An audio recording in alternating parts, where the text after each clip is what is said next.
مشاهدينا مرحبا بكم في حوارات السياق. بعد 21 عاما على هجمات 11 من سبتمبر تم تعقب وقتل أيمن الظواهري، أحد المسؤولين الرئيسيين عن أسوأ الأعمال الإرهابية في تاريخ أمريكا. وكان الظواهري قد تسلم زعامة تنظيم القاعدة بعد اغتيال أسامة بن لادن من قبل قوات أمريكية خاصة في باكستان قبل 11 عاما.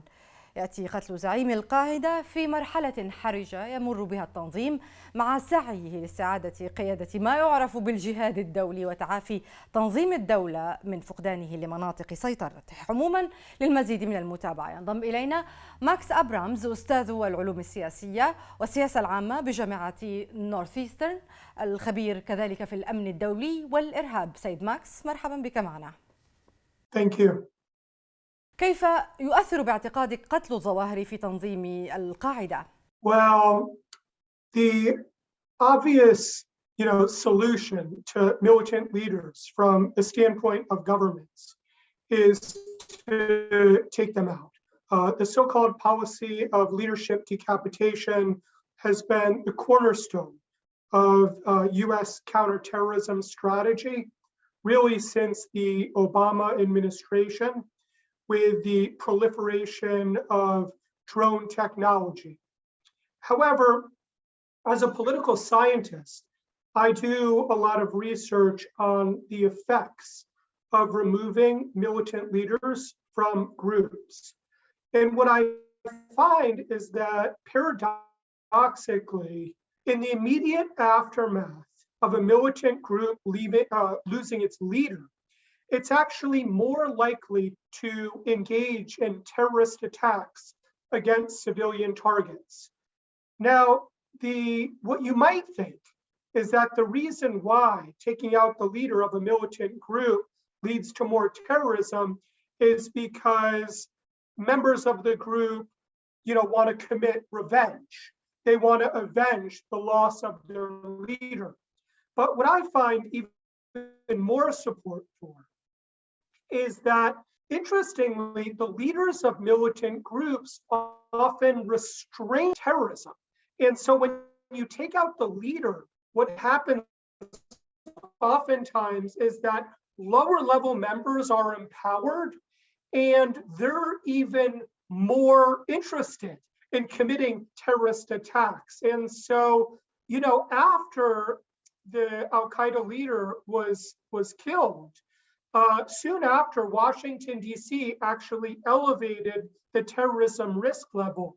And that's consistent with my research, which suggests that the United States is in even more danger, that there's an even higher risk today of being attacked by Al-Qaeda than there was a week ago.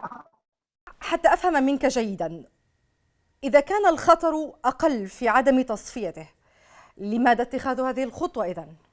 Even though my research indicates that Al-Qaeda might be more likely to commit an attack today than a week ago, that doesn't mean that I oppose Biden's decision to authorize the strike. There are all sorts of reasons to take out the leader of a militant group. Al-Qaeda, of course, is responsible for the worst terrorist attack in US history. And, Zawahiri was there from the very beginning. He was there even before 9/11. He was linked up, with bin Laden going back to the days of the Mujahideen in Afghanistan. He was implicated in the 1998 East Africa bombings. He was implicated in the USS Cole strike right before 9/11. So for the sake of vengeance, for the sake of justice, I think it's perfectly reasonable to take out this terrorist. This is a guy also who was in favor of striking the so-called far enemy. He was in favor of attacking the United States. He was involved in the 1998 fatwa, which helped to really internationalize Al-Qaeda violence. I'm not going to shed a tear that this guy is dead. And it's also quite possible that Biden will get a little bit of a bounce in terms of his approval ratings. President Biden is actually quite unpopular in the United States, not just with the Republican Party, but he's not even particularly popular among the Democratic Party. Biden really looks up to Obama. Obama helped to get Biden elected. Biden was his vice president. And when Obama, authorized the successful raid against Osama bin Laden, Obama's approval rating went up 6 percentage points. And I think that that Biden, although not a big supporter of that raid, he actually expressed skepticism that it was a good idea. But Biden, I do think, is trying to get some kind of a domestic balance. And you saw that with the press conference, how he very deliberately and publicly claimed credit for taking out this Al-Qaeda leader, and he linked it back to 9/11, even though, frankly, the American public doesn't even really know who this Al-Qaeda leader is. The only person they know is bin Laden. They might know Baghdadi, but really, that's it. حركة طالبان انتقدت تصفية الظواهري لإحجام واشنطن عن التنسيق معها، لكن ما الذي يعنيه أن يكون الرجل من قاطني كابول؟ هل اتخذت طالبان بعد السيطرة على أفغانستان الرجل وجماعته الإرهابية بالأحضان؟ I think that there is a disagreement among Americans and the Taliban as to exactly what was agreed upon at Doha. From the US perspective, the view is that the Taliban committed to sever ties with Al-Qaeda. But the Taliban doesn't say it that clearly. What the Taliban seems to have agreed to is that it would try to prevent mass casualty terrorist attacks coming out of Afghanistan, like the ones, of course, that we saw on 9/11.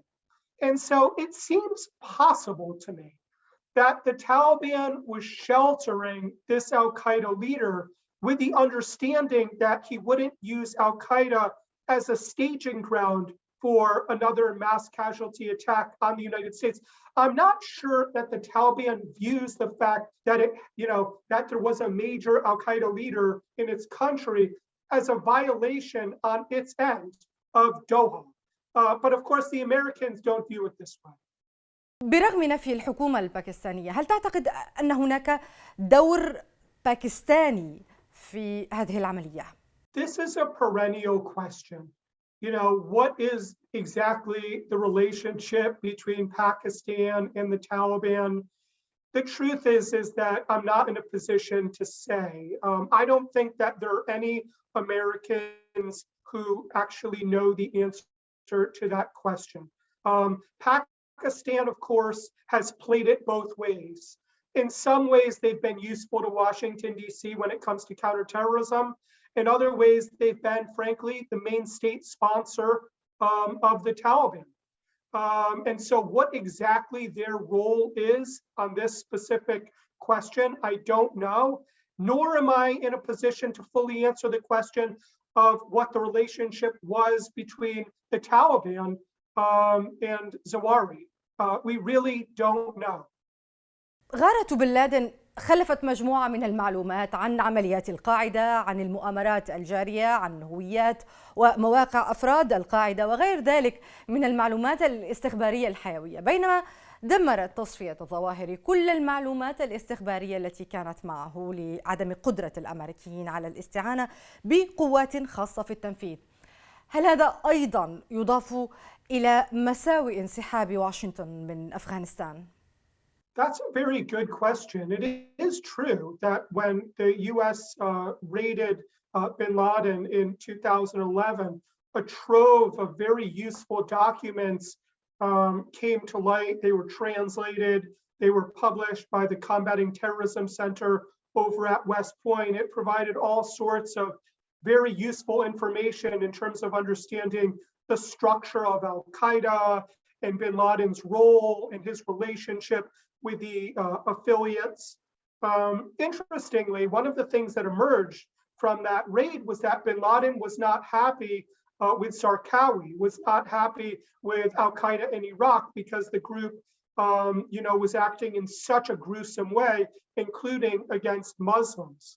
And then when bin Laden was killed and Zawahiri took over, you'll recall that he actually rejected Islamic State as an affiliate. And that seems to be sort of a continuation of bin Laden's own view. You're right that because there wasn't a raid, because special operation forces weren't used in Afghanistan, because Zawahiri was simply droned to death, that there's no chance of getting any more information. Of course, there are advantages of using special operations forces in terms of gaining intel, in terms of reducing collateral damage. But you can very well understand why the US didn't go that route. You know, Americans were very eager for the US military to get out of Afghanistan after 2 decades. The US isn't on great terms with the Taliban. The US could never trust the Taliban about going after al-Qaeda targets because in all likelihood, the Taliban is in cahoots with al-Qaeda. And so in order to take out this leader, a drone needed to be used and it was effective. But you're right, lost is some potentially very useful information, the kind that we got from the raid in Pakistan against Zawahiri's predecessor. من سيخلف الظواهري في المنصب؟ There is some talk about, you know, some other guy who was based in Iran, and they think that maybe he's actually in Afghanistan. But I do think that it's a good sign that we're not really sure who's going to take over, because there really isn't a natural replacement to Osama bin Laden. Militant groups only have a finite number of charismatic voices who are able to command respect among the jihadist community. And you know, I think that we're attriting the bench, if you will. We're, you know, taking out more and more militant leaders to the point where the group is getting hollowed out. And there is no more sort of forceful commanding leadership. And for that reason, frankly, Americans feel like they're turning the page on al-Qaeda. When Americans talk about the terrorism threat, they're less likely to talk about al-Qaeda than they are to talk about far-right extremism in the United States. And so one of the reasons why al-Qaeda has made less noise, if you will, I think, at least in the long term, is because the leadership has continuously been weakened. This has been the strategy from the get-go with Operation Enduring Freedom in the immediate aftermath of 9/11, when the US took out about 50% of the al-Qaeda leadership. So when you ask me the initial question, what will the effect be on al-Qaeda? I think it depends on whether you mean in the short term or in the long term. I think that al-Qaeda is more dangerous in the short term, and that's why Washington, D.C. has elevated the threat level. But in the long term, when you continuously take out the leadership of a group like al-Qaeda, it becomes harder for the group to recruit. It becomes harder for the group to incite violence in the form of lone wolves and raise money. And so I really view this strike as continued progress in our long-term efforts to counter al-Qaeda. في خانة المنافسة بين داعش والقاعدة، هل تعتقد أن داعش استفادت من اغتيال الظواهري؟ You're right that there's a competition, and there has been a competition from, you know, since 2013-ish, if you will, between Islamic State and al-Qaeda. There is a dispute among political scientists about what is the optimal way for militant groups to prevail against one another, because militant groups face competition not only from governments but from rival organizations. And one school of thought is that the more extreme a militant group is, the better it is at growing organizationally in terms of advertising itself, to potential recruits and growing the size of the organization. Those who believe that would point to 2014, 15, 16, and they would show how the Islamic State group seemed to eclipse Al-Qaeda because it was even more violent and was able to therefore attract more foreign fighters and ultimately obtain some kind of a short-term caliphate.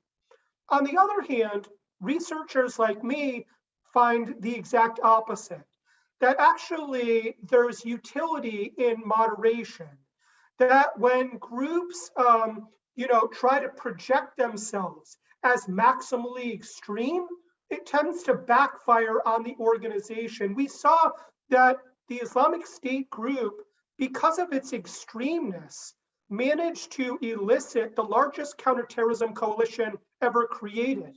Countries as different as the United States, Saudi Arabia, Russia, even Iran, were all opposed to Islamic State. And so that's why the ISIS group got hammered so badly and lost its caliphate almost as quickly as it achieved it. And so there can be value in moderation. And that's exactly why bin Laden was critical of the Al-Qaeda in Iraq affiliate, because it was so heavy-handed that it was besmirching the end. شكرا سيد ماكس أبرامز للمشاركة معنا في حوارات السياق. مشاهدينا شكرا على طيب المتابعة. إلى الملتقى.